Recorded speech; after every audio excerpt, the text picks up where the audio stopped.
Dans cette vidéo, je vais présenter la partie 1 du TP. Avant de commencer, je vais présenter la partie 1 du TP. On a un signal composé de trois signaux sinusoïdales de fréquences différentes. Et de même, il y a une composante continue entre 30% et 70% par rapport à l'intervalle d'origine. Maintenant, je vais expliquer notre script. On a, on a trois fréquences différentes, F1 est égal 10 Hz, F2 est égal 30 Hz, F3 est égal 50 Hz. J'ai précisé 100 échantillons. Les amplitudes de trois signaux sinusoïdales sont la même, c'est-à-dire A1 est égal à A2 est égal à A3 est égal à 5. Fmax est égal le max des trois fréquences, c'est-à-dire est égal F3 est égal 50 Hz. La fréquence des échantillons est égale 2 Fmax est égal 100. Oui, 100. TS est égal 1 sur Fs, c'est la période des échantillons, est égal 1 sur 100. Dim est égal line space et cette quantité-là. Maintenant, je vais expliquer pourquoi j'ai ajouté cette ligne-là. Line space, j'ai ajouté line space pour assurer que la dimension des axes X et Y soit la même, c'est-à-dire les nombres des points dans l'axe X soit la même pour le nombre des points pour l'axe Y. Et dans ce cas, j'ai précisé 300 points dans les axes pour assurer que les nombres, que les nombres des points pour l'axe X soient la même pour les nombres des points pour l'axe Y. Juste ça. Et j'ai ajouté T est égal la période des échantillons fois 0 jusqu'à échantillon moins 1, c'est-à-dire de 0 jusqu'à 99. Et dans la ligne 11, on a CEP est égal cette quantité-là. Cette ligne pour séparer le signal ou bien pour séparer les signaux. Pour bien expliquer ça, je vais simuler notre script. Voilà, comme vous voyez, si par exemple on prend t est égal 0,5 ici.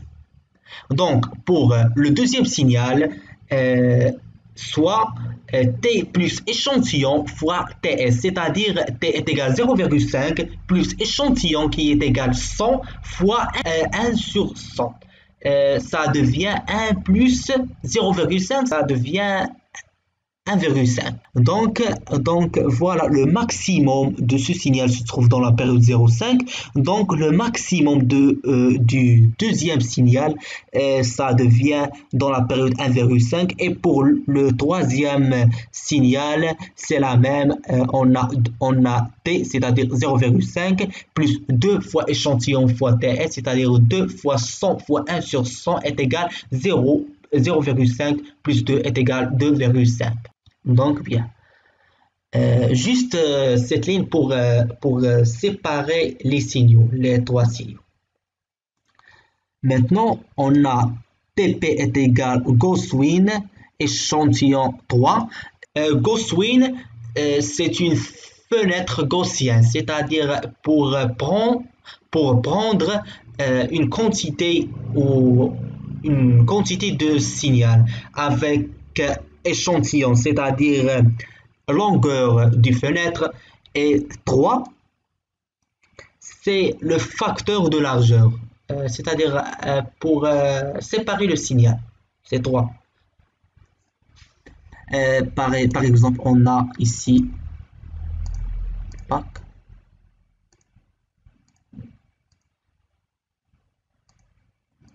Voilà, le signal est séparé 3. Par exemple, si je vais prendre par exemple 6, voilà ce qui se passe. Le signal devient loin par rapport à l'autre. Et pour ça, j'ai choisi 3 exactement. Pour prendre cette forme-là.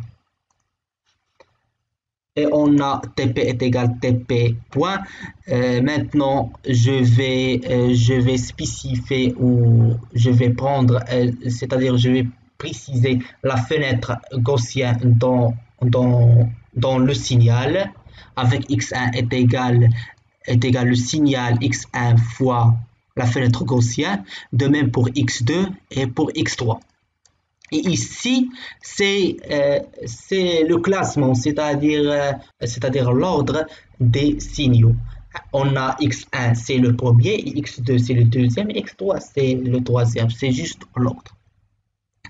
Et pour la ligne 19, on a le signal offset, c'est-à-dire le signal offset, c'est la ligne qui est responsable pour la composante continue. Pour changer la composante continue, on a besoin juste pour changer cette valeur-là. C'est-à-dire, par exemple, on a, voilà, voilà la composante continue dans 2,5. On a un décalage vers le haut pour notre signal. Si je vais changer la composante continue, c'est par exemple 4, hop, et voilà la composante continue, voilà le signal est décalé vers le haut, c'est-à-dire vers le 4, voilà le numéro 4. C'est la composante continue. Maintenant, on a la figure 1 hold, plot, c'est-à-dire dessiner ou afficher, dessiner, plot, dessiner. On a seconde, sep, voilà sep qu'on a déjà précisé pour séparer, c'est-à-dire la séparation des signaux. Je vais afficher la séparation des signaux et plus le signal offset, plus la composante continue.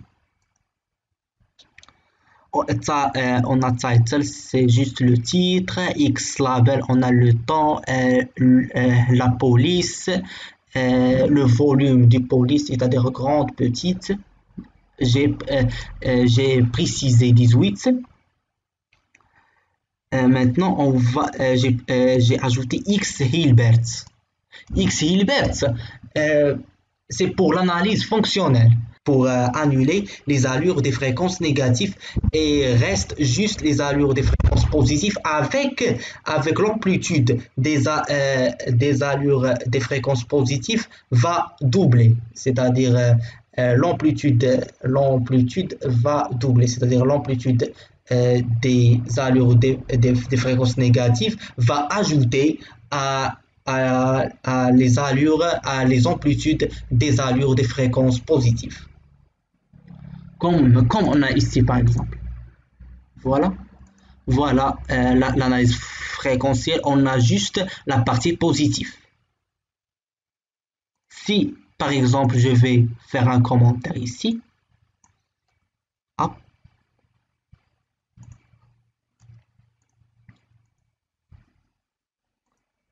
Voilà, on a la partie négative et la partie positive.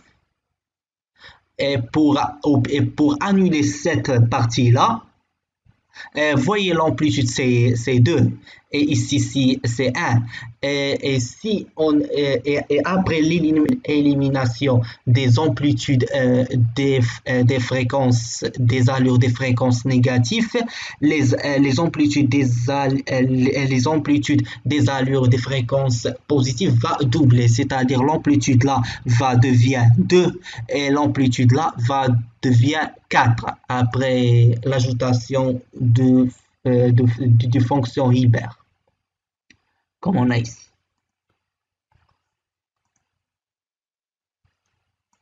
Comme vous voyez, il n'y a pas les allures des fréquences négatives.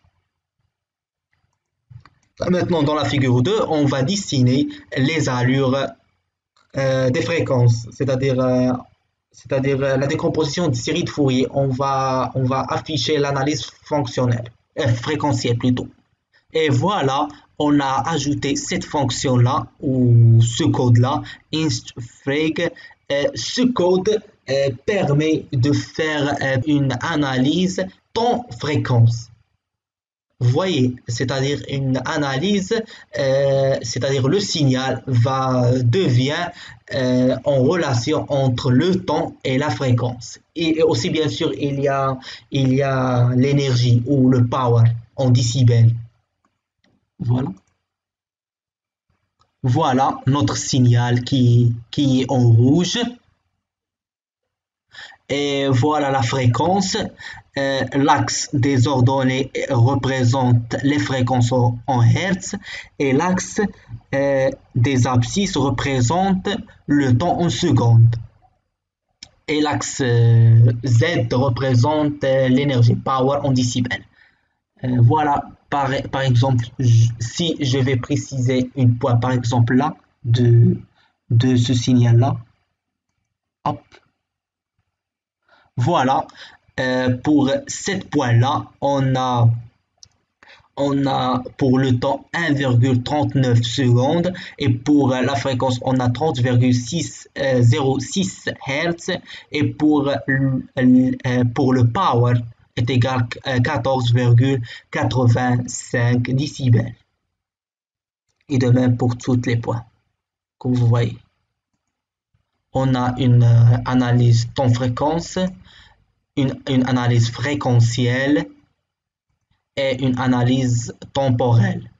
Voilà la composante continue et merci pour votre attention. Au revoir.